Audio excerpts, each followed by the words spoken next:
Vous savez que le CEJARC a mis en place depuis quelques mois un projet dénommé SUPE. Il s'agit du projet de suivi géolocalisé des personnes handicapées. Ce projet vise à aider le Cameroun à disposer des statistiques fiables, n'est-ce pas, en ce qui concerne les personnes handicapées du Cameroun.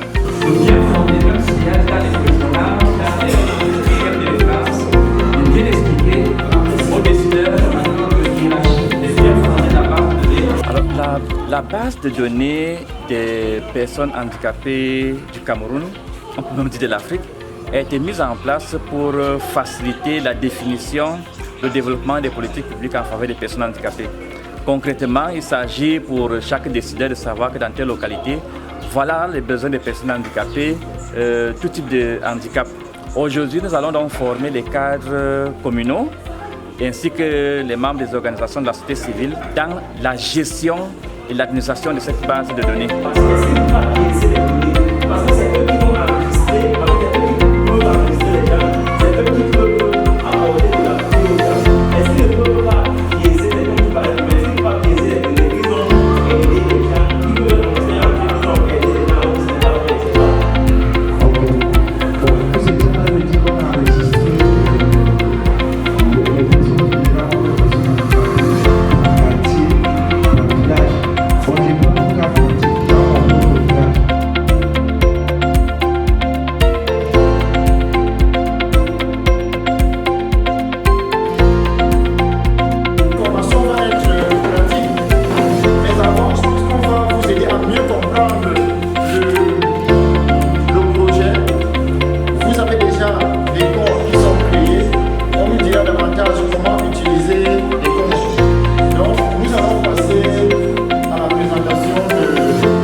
Par notre ami Thierry. Et après cette présentation, on vous dira la suite. Donc je vous prie d'être attentifs parce que c'est une phase très importante de notre atelier. Sachez que vous êtes vous-même les ambassadeurs du projet SUPE et pour qu'un ambassadeur puisse bien jouer son rôle, il faut qu'il soit en mesure, n'est-ce pas, de faire une présentation. C'est-à-dire que dans vos différentes localités, vous devez être en mesure de faire ce que Thierry va faire tout à l'heure. On est d'accord? On ne peut pas prendre des décisions au profit des personnes handicapées sans savoir combien est-ce qu'elles sont, où est-ce qu'on les trouve, que font-elles. Donc la plateforme SUPE va permettre de disposer des statistiques sur le plan national, sur le plan régional, départemental, au niveau même des arrondissements. Il s'agit des statistiques désagrégées par type de handicap, par sexe et grâce à ces statistiques, les décideurs peuvent maintenant prendre des décisions en connaissance de cause. Il y a deux aspects principaux. D'abord, le processus d'enregistrement, mais également la sécurité des données. Et on pourra ajouter un troisième aspect qui est l'exploitation des données enregistrées. Pour ce qui est du processus, il faut d'abord créer des comptes administrateurs parce que ce n'est pas n'importe qui peut accéder à cette base de données vu le niveau de sécurité qui existe et les développements qui ont été faits. Pour ce qui est de la sécurité également, on va analyser comment est-ce qu'on peut, lors de l'enregistrement des données, éviter qu'il y ait des intrus, qu'une personne puisse prendre un mot de passe et pouvoir insérer soit un virus, soit brouiller les données qui ont été enregistrées. Nous allons vérifier tout cela avec eux aujourd'hui. Nous allons également analyser l'exportation des données enregistrées pour les décideurs. Parce que la base de données va nous fournir par domaine les types de besoins et la quantification de ces besoins en argent.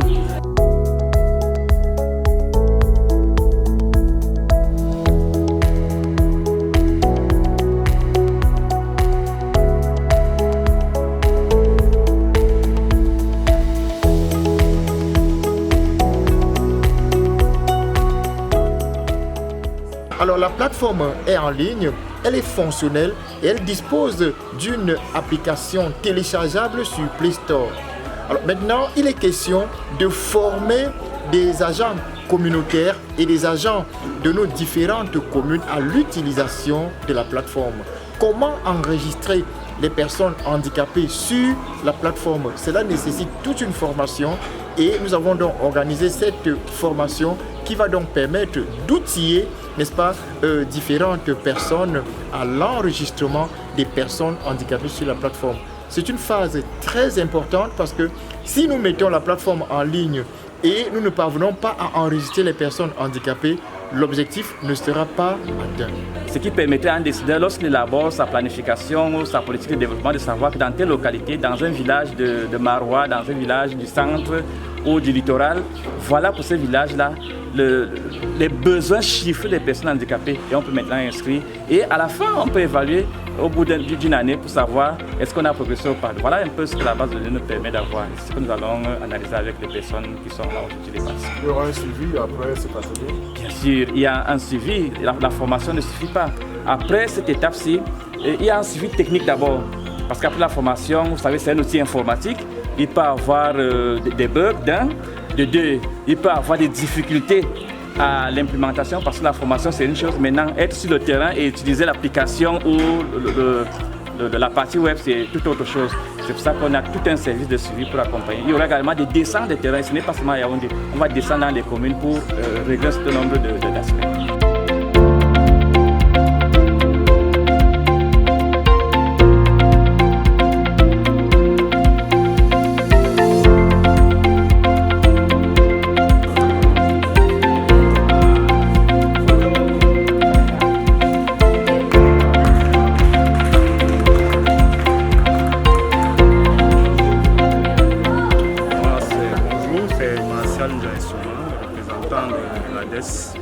L'association des personnes handicapées diplômées de l'enseignement supérieur. Il faut d'abord dire que j'ai été agréablement surpris parce que c'est un projet que certaines organisations ont pensé auparavant. Mais le CEJAC a eu la bonne idée de mettre ce projet en place et on espère qu'il aidera nos dirigeants et nos élus à bien aider les couches vulnérables.